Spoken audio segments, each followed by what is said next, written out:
Welcome back to the 13th Annual Florida Youth Summit presented by the Florida Youth Council. My name is Derek Caraway, and here again with me is Alex Gonzalez. Let me remind you that we will be, please fill out our report card that we put in the link below in the comments. Give us feedback on how we're doing, and you can also leave comments for our presenter, and we'll try and answer your questions. Hey everybody, I'm Alex again, and welcome back to our second session for the annual Youth Summit today. I would like to introduce Elizabeth Granzo and Scott Seven from Serendipity. They will be presenting the session on the COVID pandemic and mental health, helping youth understand and cope. So hope you guys enjoyed today's session. And as further ado, I'd like to send it over to you guys. Hi, everybody. Welcome to our session today on COVID-19. We are so pleased to be here with you to talk about a really important topic that's going on in our country and around the world right now. My name is Elizabeth Granzo, as the presenter earlier said. I am a social worker and a counselor, and I've also worked as a firefighter. So I know kind of, unfortunately, a lot about trauma and people when they're having a really difficult day, something difficult going on in their life. So that's kind of one of the areas that I work in. And I'm really pleased to be here today with the president of Serendipity. His name is Scott Seven, and I'm going to let him introduce himself. Go ahead, Scott. Oh, thank you, Elizabeth. Appreciate that. And good afternoon, everyone. We're very excited to be here today and to thank you all for spending some time with us as well. Hopefully, we're going to provide some useful information and maybe help you all out a little bit. So as Elizabeth said, I am president of Serendipity. I specialize actually in what's called capacity building. So we help organizations or communities, government agencies, kind of do things better than they've done before. We build on what they've started with to help enhance programs or services. We specialize in areas like disaster preparedness and recovery. So what's happening with the COVID-19 pandemic is actually right in our wheelhouse. I've been to Family Cafe over the years. You may have seen me walking around. I actually helped start the military family track at Family Cafe, and I also created and run the Florida Military Family Special Needs Network. And that's a network that looks to support military families who have youth with special needs in the state of Florida. Very quickly, a little background on Serendipity. So like we mentioned before, Serendipity does a lot of disaster work. Elizabeth and I and our colleagues have been very involved in recent years in large-scale projects to help, for example, the 9/11 terrorist attacks in New York and Washington, D.C. We were very involved in Hurricane Katrina along the Gulf Coast, but also more recently involved with Hurricanes Michael and Harvey, Maria, and Irma, so in the Caribbean and along the Gulf Coast as well. We've also done work internationally, supporting earthquakes and wildfires in areas like Haiti, Japan, Australia. So we've been around a little while, and we're happy to provide some insight today into the COVID-19 pandemic. Just a shout out very quickly, some of our partners. So Dr. Netla Greca at the University of Miami, who's a distinguished professor of psychology and pediatrics. So some of the information we're providing today is from some of her research, and also from Bay District Schools in Bay County, Florida, who allowed us to use some data information as well. So thank you to a couple of our partners. So we'd like to begin today by talking about traumatic events and specifically disasters. And what are some of the nature of traumatic events that most people experience? And these are three, as you can see on the screen here, are three of the most common elements that we see when looking at traumatic events. They threaten one's personal safety and security of that individual or their loved ones and friends. They're generally frightening. They don't happen every day, and because of that, thankfully, But also because of that, it's something that you're not really used to. It's out of the ordinary, these experiences. And then also the disruptions that they cause to everyday life, both in the short term and sometimes in long term. And that can be months or sometimes even measured in years. And the reason we talk about disasters and traumatic events is that the COVID-19 pandemic can be considered a traumatic stressor. It is actually, pandemics are natural disasters, and the COVID-19 pandemic is no exception. And you can see here on the screen in the bottom left, a chart that kind of tracks the number of reported coronavirus cases here in the United States. And at this point in time, here in mid-November, we're seeing a pretty significant spike pretty much in everywhere across the country.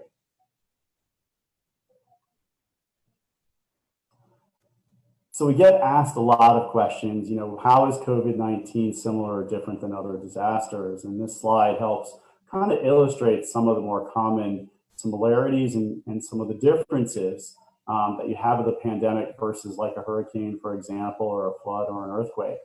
Some of the similarities, so the perception of life threat, folks are worried. Are they going to get sick? Are they going to die? Are they going to have loved ones die? So that's very similar that you see in other disasters. The disruptions to everyday life, that's pretty much common across the board, no matter what. And with COVID, that certainly is very significant and ongoing here.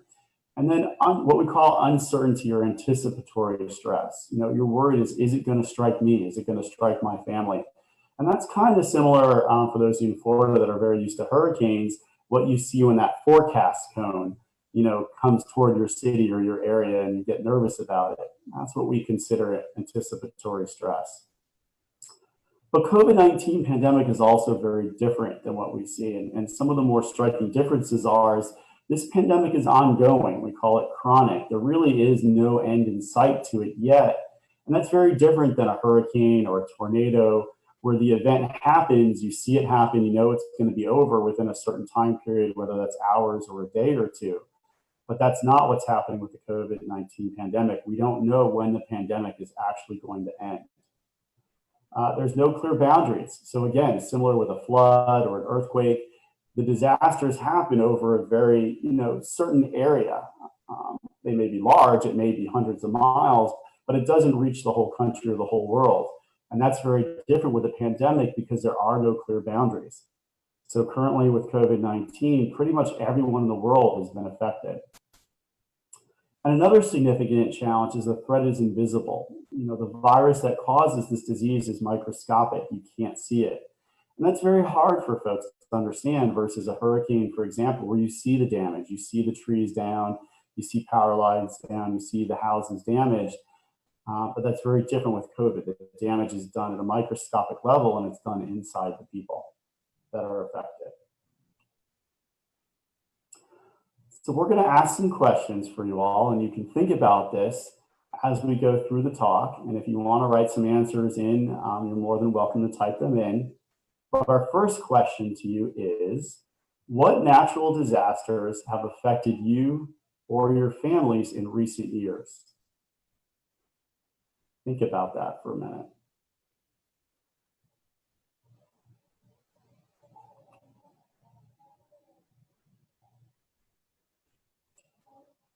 So COVID-19, like other disasters, causes a lot of stress for folks. So the pandemic has been a very stressful time for a lot of people. And what we know from research is that different people react differently to stress. Not everyone reacts in the same way. So we'd like you to think for a couple minutes, how have you felt about the COVID-19 pandemic? Now I'm going to ask a question to my colleague, Elizabeth, here. I'm curious, Elizabeth, how have you felt about the pandemic? Yeah, so as I've been thinking while our audience is thinking too, it seems to kind of change over time, because when things are getting a little better and the news around where I live seems a little better, then I tend to feel less worried about it. but then sometimes you turn on the news and you hear that things around where you live are maybe getting a little bit worse. And some things like you hear maybe the hospitals are getting full, or certain stories are coming out about people in your area. For me, I get a little nervous, and sometimes I even get a feeling like I call anxious, where I just feel worried and upset about everything that's happening around. So for me, it's kind of going up and down a little bit, Scott. Yeah, and I think for me, I feel the same way, Elizabeth. It kind of comes in waves. I think I also feel a little frustrated that I can't see some of my friends or family that I'm used to seeing, or I can't go out to a movie or something like that. But I also understand that there's a lot of challenges, and folks are going through it, and I try to relax and take it easy when I can, but sometimes it can be frustrating. Very Yeah. true. Thank you, Elizabeth. So we did a study, and this was done back over the summer, and we asked parents in Bay County, Florida, of students that are in the school district there. They were different ages. There were some elementary, but a lot of middle and high school students as well. So perhaps, other youth your age, about what were some of the reactions, for COVID-19. And as you can see on the screen here, some of the more common answers to this were a lot of youth felt worried, nervous, or anxious, which is what Elizabeth and I were talking about. A lot of youth felt sad or lonely. That's pretty common.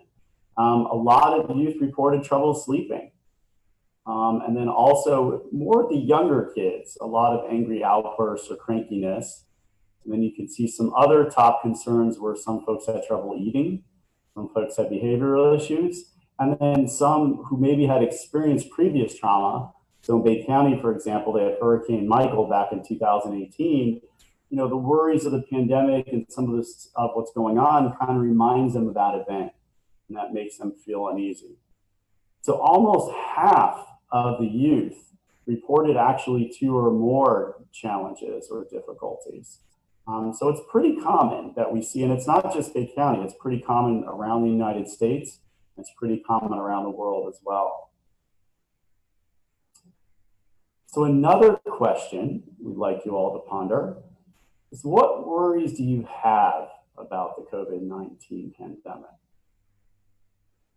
And Elizabeth, I'm going to ask you that question. What concerns you most about the pandemic? What worries do you have? Yeah, I think that when I think about the COVID-19 pandemic, I worry about how long it's going to be before we can go back to our regular lives, like whatever that looks like, if it means being able to see our friends, or it means that we can go shopping without having to wear a mask and everything. So sometimes I worry about that being a long time. And I also just worry about my friends and my family being okay. Some of the younger people I've talked to have shared with me that there's some things that are really kind of hard about school right now. And that they have some worries about school and whether or not they're going to get to stay in school. Most of my young friends that I know that are either my grandchildren or children of friends of mine, they've been telling me that they're glad to be back in school and they would like to be able to stay there. So my younger friends have been saying that there's a lot to think about with the pandemic and school.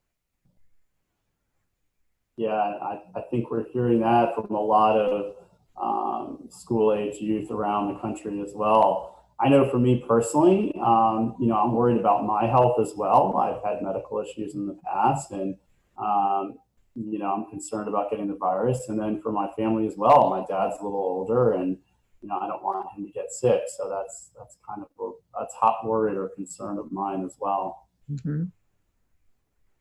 So one of the things that we do at Serendipity is we're very research based. We don't guess what's going on. We conduct a lot of research. We partner with a lot of universities, and we also use that data to help drive our projects. And that's one of the reasons why that we've been very successful in the programs that we do. We just want to, and you all can read this, on your own time, but research obviously shows that the pandemic can affect the mental health of youth and adults. And the one thing I want you all to take away from this slide is that third paragraph, which really speaks to the challenges that we're dealing with as a society, is that the protections needed to safeguard against infection necessarily, but ironically, block access to protective factors that are known to reduce stress. So basically, the things that we're doing, like social distancing, while they're keeping us safe from the virus, actually affect our mental health because we don't like to be isolated. And for a lot of people, that leads to depression. Enjoyable distractions, being in routines that we normally like to do, we can't do that during this pandemic and stay safe. So,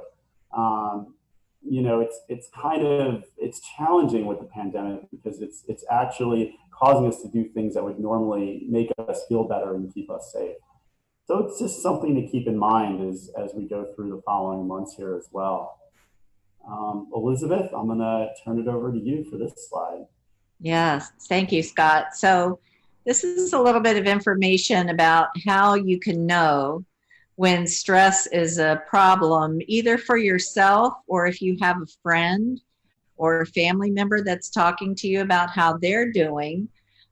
You may find it hard to fall asleep or even stay asleep. Is one of the symptoms or one of the things that can happen to a person when they're having stress. Some people even have nightmares, and that's children and adults can all have nightmares as part of going through something very stressful. And you can have an appetite change where for some people, they don't feel hungry at all. They just don't feel like eating. They eat very little. And for other people, when they're under stress, they eat too much, right? They eat maybe, too many sweets or too many comfort foods or whatever. So some people during the pandemic have actually gained weight because what they're doing is they're kind of eating because they're nervous. So if you have a change in appetite that's real dramatic over some time, like not a day or two, but I'm talking about like weeks, then that might be something to, consider or take a look at. Another thing that is very common in people of all ages, even though I do think younger people talk about it more, is getting angry very quickly or also sad. Where one minute you're just talking and everything's fine, and then the next minute you feel like you're going to cry. Those types of feelings where you're getting angry or sad really quick and really easily can be a sign of stress. And one of the very common ones that is really worth taking a good look at is if there are things you usually enjoy doing and you just don't want to do it at a certain time over many days or more than a week, that's really a sign that the stress is getting to you. Like, for example, maybe sometimes people really love their video games, and playing a video game for some time every day is something that gets you relieved of your stress. But all of a sudden you find that you're just not really interested. You don't really want to play your video games anymore. If that goes on for a long time, that can really be a sign that stress is really kind of a bad situation for you, or it's an impact on you because you're not feeling like doing the things that usually are very fun for you.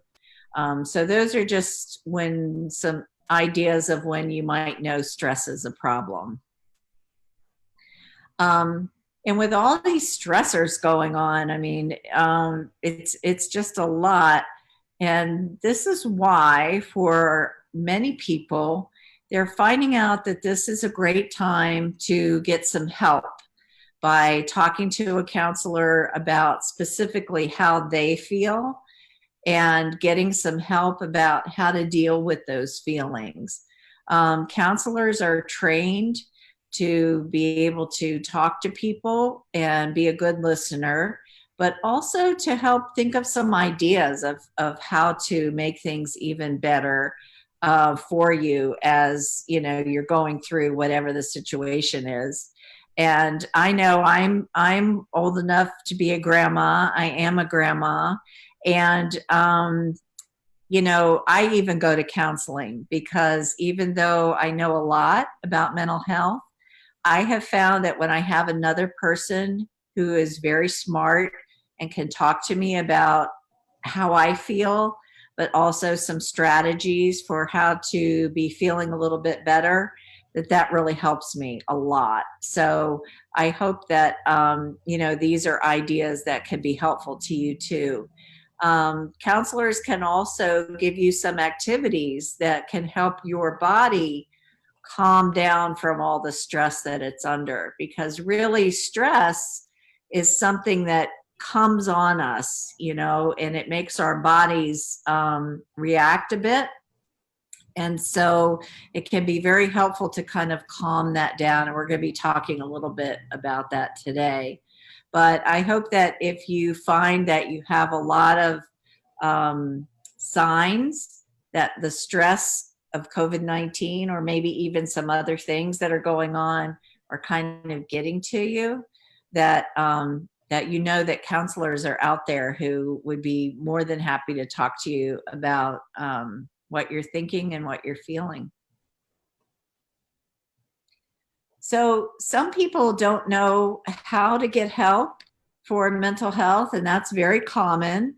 So if you don't know anything about how to find a counselor, you're in good company, because most of the people don't know about that. But you can start by asking an adult that you trust how to find a great counselor for you. A lot of adults have had some experience where they've learned a little bit about how to find a counselor. If you're still in school, you can certainly talk with a school counselor. They are excellent, excellent resources for especially knowing how to help younger people with stress. In the school system, there can be several different kinds of counselors. There could be your guidance counselor. Sometimes in some schools, they're called professional school counselors. There's also social workers, which is a different kind of helper in the school system. Or you could talk to a school psychologist, which is also a person who helps young people with mental health. So schools often have one or more people who can be available to help with stress. So if you're still in school, that's definitely an idea. You can also, if you're not in school, or if you're in homeschool, you can research about mental health professionals in your community, because almost any community is going to have somebody who helps other people through counseling. One of the things that you can do is actually look them up on Google and see if there's somebody who's in your immediate town, or maybe a town that's very close by. I know I live in a very rural community, and right now a lot of people are having to go to the bigger city near the rural town where I live in order to get help. Of course, the other great thing is that because of the pandemic, many of us have learned to talk to our doctors and even counselors online, like we're doing right now. So a lot of mental health services are available right from your home. And if you have a computer or a phone, you can talk to somebody about some of the things that you're feeling and some of the things you're thinking. and get some help that way as well. So, and even though the pandemic is tough, it has given us lots of ways to work with each other, which is kind of a cool thing. So Scott and I wanted to share some ideas too about stress management. Stress management is really a word that means different techniques that you can practice that will help your body calm down, like we were talking about. And when your body is calm, a lot of times that helps your mind to be calm. And when your mind is calm, there are some things that you can do easier, like fall asleep and have a normal appetite, and some things that will really make you feel better. So we have put some websites down here, some links, and I would encourage you in your own time maybe to go back and check out some of these, because they talk about things specific for teens and young adults who might be feeling stress, and some ideas of what to do with that stress. So if you're a person who likes to learn by reading some articles or some stories about how other people deal with things and then trying that in your own life, that's a great way to learn. And these are some websites that could help you with information along those lines. So we hope that you'll give those a look and see what you think about that. And we'd like to hear what you think about these websites. If you do check them out, drop us a line in the comment section and let us know what you thought about them. So we do have a question for you here. We want to pause, and we are very interested to know, what are some of the things that you personally do for yourself that help you to relieve stress? And there's no right or wrong answer here. If it's something, that helps you to feel calm and more relaxed, that can be a really good thing. So we're very interested if you can type in the chat box. We would love to know what's working for you. And like Scott said, we try and do a lot of research, and this will help us to understand what young people are doing to help with their own stress. And Scott, I'm going to pick on you. If you could give some examples of things that either you do or your family members can do that have really helped them relieve their stress. Yeah, so for me personally, with the pandemic and not being able to go outside as much, because one of my favorite things, well, actually two of my favorite things are, number one, I like to take walks where it's kind of peace and quiet when I feel stressed, and I like to go fishing as well, but that's not as easy to do in the pandemic. So I will say that right now, my three favorite things are, number one, I love to listen to music. So I just kind of put the headphones on and listen to some chill tunes and close my eyes and relax for a little bit. I also just like to kind of darken the room out and light some candles and read, actually by candlelight, which is really cool. And then I also like to call some friends who maybe I haven't talked to or in a while, or haven't touched base, and do that as well, just kind of chat with them. And then actually I also like to play video games. So I like to play games that aren't really require too much thinking, that I can, kind of just repetitive and go in there and just play for a couple hours. And it's good. It's nice. How about you, Elizabeth? Cool. So one of the things I've done during the pandemic that's new is I wanted to give my mind something to think about that wasn't the pandemic. And so I decided to take Spanish lessons. So I have a app on my phone that I know tons of people use. It's called Duolingo, and it's free. And so every day I take a break, and for about 15, 20, sometimes 30 minutes, I practice my Spanish on that little app. And there's something about, first of all, I love learning. So that brings me joy. And there's also just something really fun about not thinking about the pandemic, right? Because we spend a lot of time thinking about it. And then the other thing I've been doing is I really love to take care of things. So I have my animals and I love taking care of them, but I've also gotten a few very small plants that I've been learning about. They're called succulents and they're very easy to take care of. And I've just been enjoying like checking on them and watching them grow and try, you know, I haven't caused any of them to, you know, fall over yet. So that's a great thing.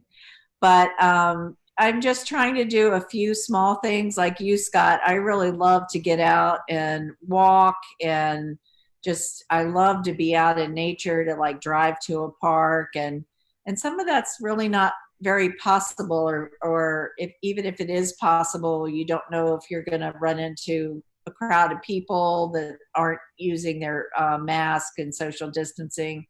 So I've just been kind of doing some things at home that are different, but that I enjoy and that give me some relief from the stress. So that's kind of what I've been doing, and I'll be interested to hear what our audience has been doing to relieve from the stress. So that'll be very interesting to know.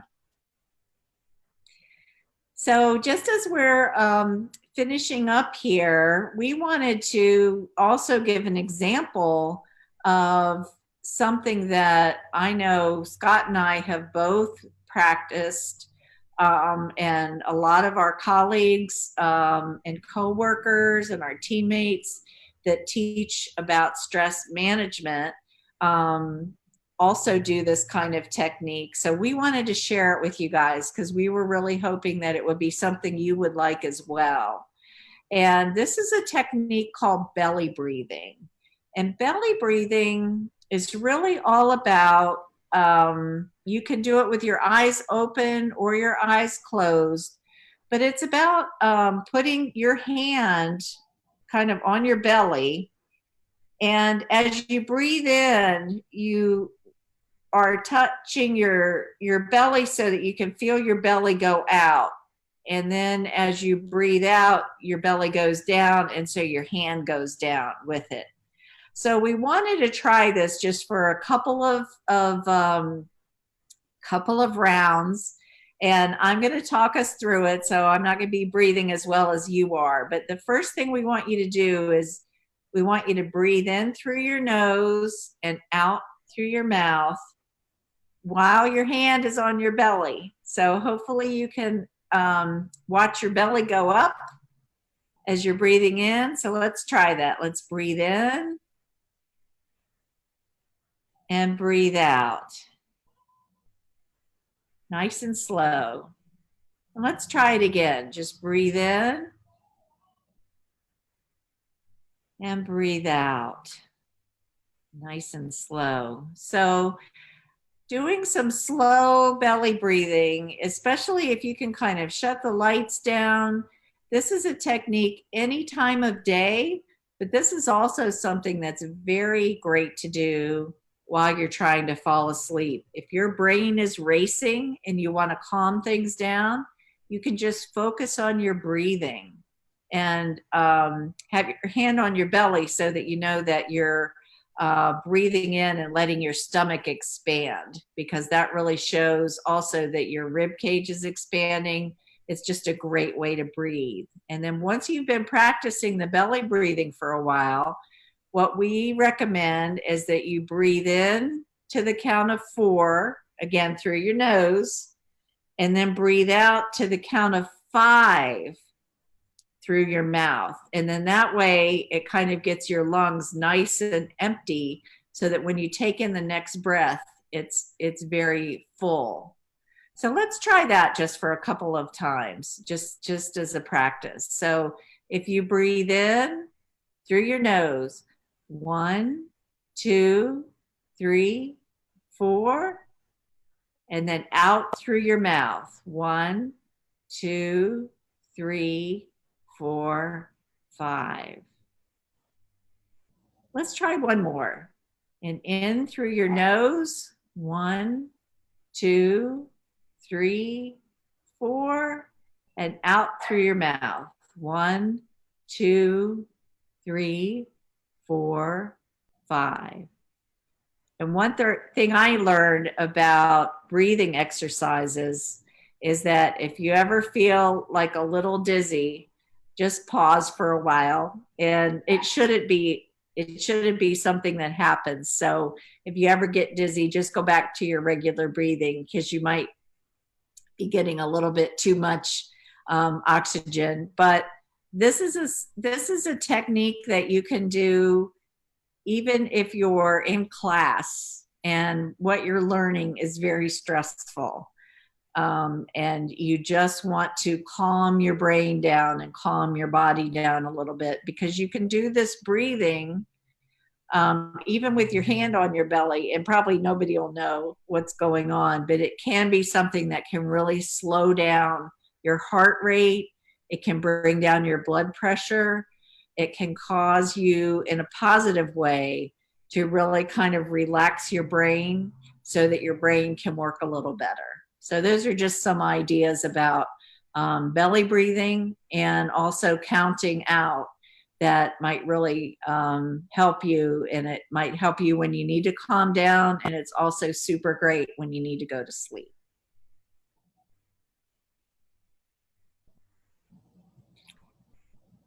So we're wondering, this is a time where you can put in the chat box any questions that you have. You might have some questions about some of this topic that we just didn't even cover.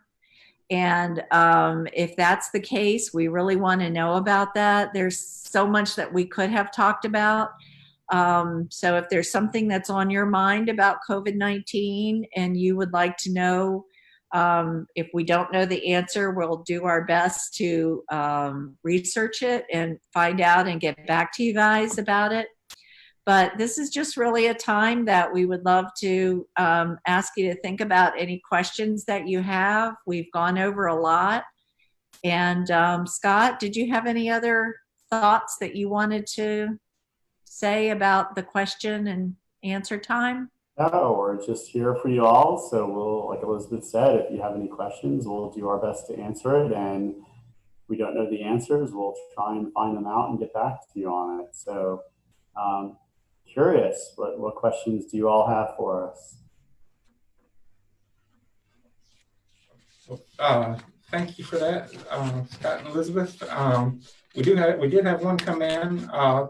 So during this time of quarantine, what ideas do y'all have for one to maintain a social life during this pandemic?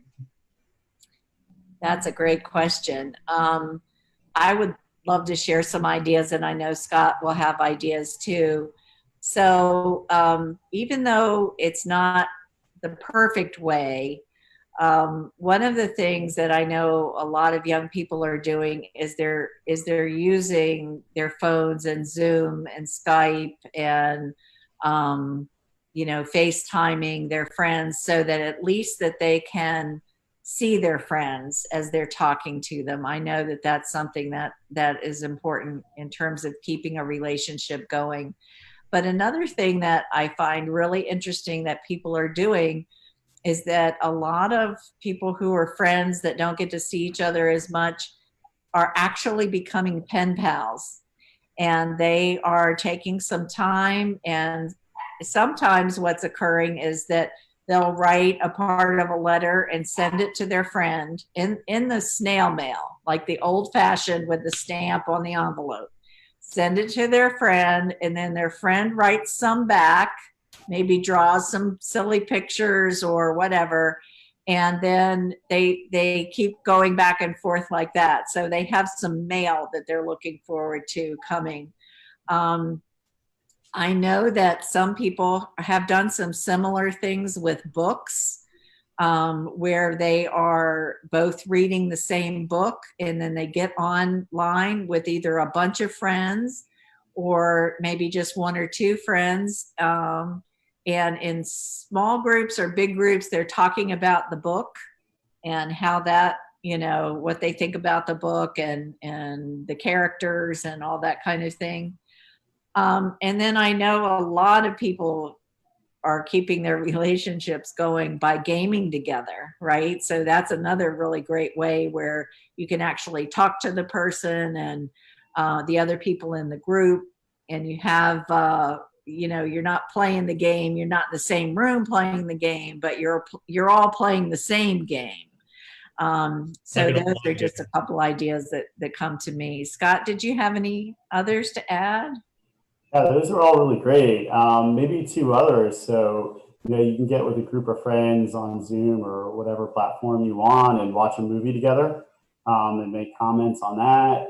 Another thing is when you have the ability to do so, and it is an opportunity that's right. You can do a socially distanced hello outside, maybe out in the yard. Make sure you're spaced apart, sitting far apart.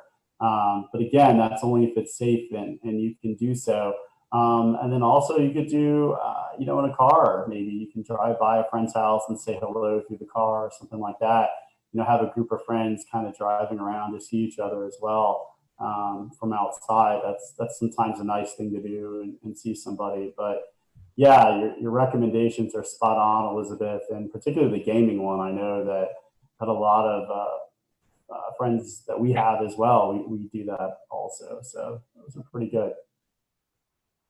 Yeah, and the one thing I also want to add on to, because for a lot of people during quarantine, they've been playing, mostly like on the Nintendo Switch, where everybody's now getting into Animal Crossing. So that really helped them out during quarantine, even though like you can't really get in a group with your friends because, I go to a college where usually after class I'll go hang out with my friends in the game room, but since, the schools are closed, I can't really do that as much as I used to. So, but yeah, video games do help to a certain extent because you're still able to chat with your friends through a party or through like in-game chat or party chat.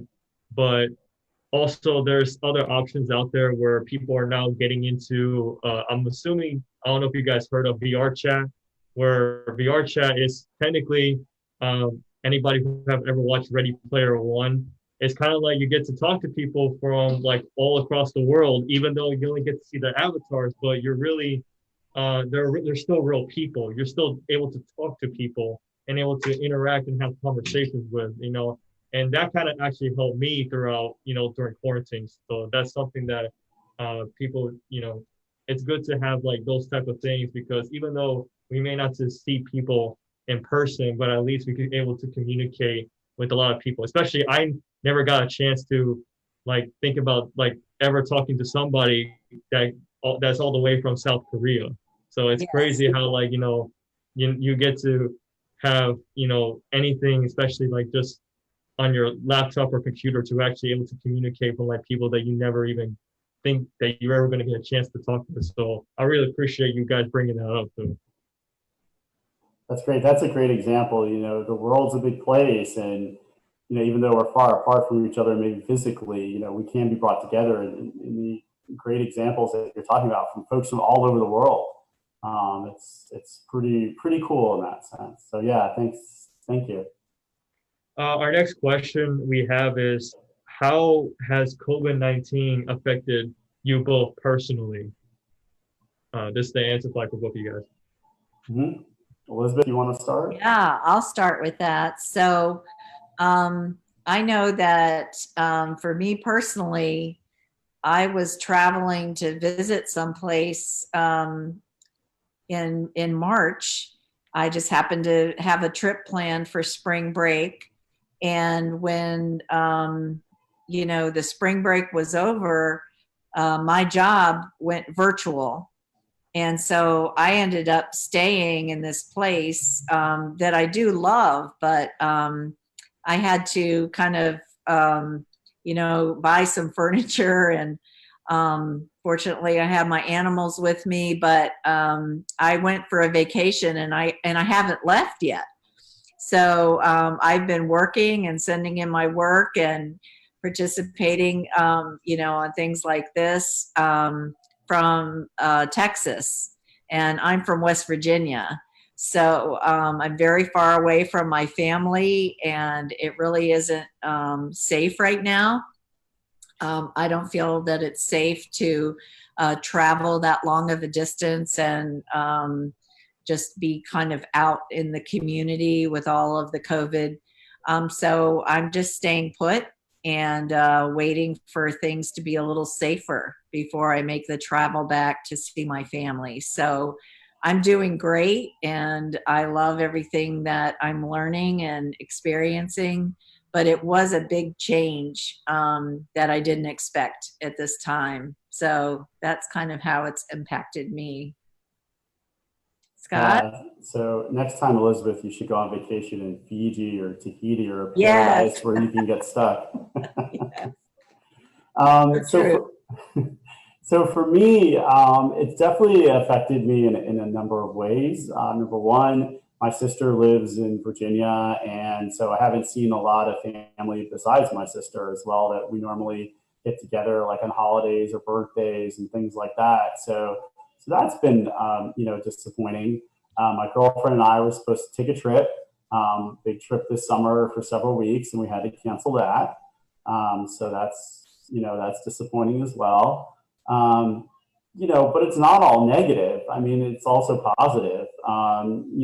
From our consulting work, because of our work with disasters, we've been busier, so we're glad to have a job. But we've also learned a lot, about pandemics and about virology. And I think that's going to help us be smarter down the road. And then we've met a whole bunch of new people that we may never have connected with had the pandemic not existed. And so for that, I'm very grateful. There are challenges. Like I said, I like to be outdoors and hiking and stuff like that. I can't do it, but there's other positives that have come about as a result. But it's definitely been a big impact on my life for sure. Really since March. And Scott, as I hear you speak about that, one of the things that I'm reminded of that is a very big strategy with coping is even when there is a lot of things going on that are really stressful, it's always really super great to take some time and focus on what we are grateful for. We need to look at what's going right, or what do we have an opportunity to do that we wouldn't have had, if things were just regular routine life as we know. So coming back to that gratitude idea is a really big thing that helps a lot of people. And Scott, you mentioning that, was really great. Well, I think that's an important point as well, is, a lot of us are very skilled and talented in different ways, right? And so one of the things that I like to do is I like to use my talents and skills to help others. And if I can't physically be there to help somebody, then I'm going to try and do it, in a platform like this where we can share knowledge and try and answer questions and support other people. That's how we get through things like this. We get through it together and using our skills and talents to help others. And I encourage the youth out there to do that as well. All right. Thank you for that. Elizabeth, you mentioned about giving thanks and stuff. That leads us to another question we got. We're rapidly getting close to the holiday season. Some people say they're worried about the holidays. What do you have to say about that? Will we have to share our thanks in turkey via Zoom this year? Well, I think that that's going to be a very big challenge for a lot of people, especially if you have a family member that is going to be alone. I think it's important to, reach out to that family member and make sure that you let them know that you're thinking about them. It is going to be just very, very different for a lot of people to not be around one big table, right? Because we're used to doing that. Even if you're not around a table with family, you're having Thanksgiving with a big group of friends. That's usually how, things go. So I think that a lot of people are going to be Zooming, families and what to different family members. And what I encourage people to do is to take the time with the family that you do have. And that might even be, if you live alone, you may have some time where you're going to spend in Skype with, have it scheduled, but also to take the time and really decorate your table, right? So whether it's, doing something creative that you find on Pinterest, I'm talking about something very inexpensive with, putting pine cones together or doing something. There's a lot of crafts that you can do with just small pumpkins and gourds and things like that that are part of the fall season. But I would just encourage everybody to really celebrate and go ahead and decorate your table, even if it's just one or two people, because what I think for many people, those who do celebrate it, Thanksgiving is about being with family and friends and being thankful.